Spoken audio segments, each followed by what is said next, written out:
नवरात्रीचा आजचा चौथा दिवस. या असणाऱ्या चौथ्या दिवशी कुष्मांडा देवीची पूजा केली जाते. कुष्मांडा देवीने विश्वाची निर्मिती केलेली आहे बरं का. या संदर्भामध्ये एक पुराणामध्ये कथा अशा प्रकारची आलेली आहे. माली आणि सुमाली नावाचे दोन राक्षस होते. त्या राक्षसांनी भगवान शिवशंकरांना प्रसन्न करून घेण्याकरता मोठी तपश्चर्या केली. त्या तपश्चर्येनं त्यांच्या असणाऱ्या शरीराचं तेज वाढू लागलं आणि ते सर्वत्र विश्वामध्ये तेज पसरलं.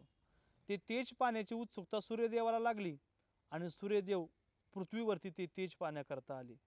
सूर्यदेव पृथ्वीवरती आल्यामुळे विश्वाचं नुकसान तर फार मोठं झालंच बरं का. पण सूर्यदेव ते तेज पाहण्याकरता त्या माली आणि सुमालीच्या जवळ गेले. जसे सूर्यदेव माली आणि सुमालीच्या जवळ गेले ना, तसा माली आणि सुमाली जळून खाक झाला.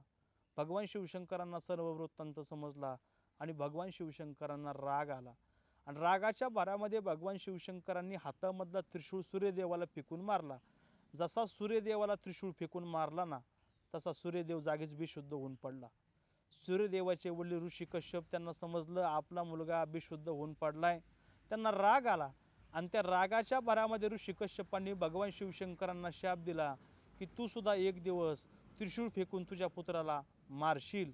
भगवान शिवशंकरांना पश्चाताप झाला आणि त्याचं प्रायश्चित्त करण्याकरता पार्वती मातेला मदत मागितली.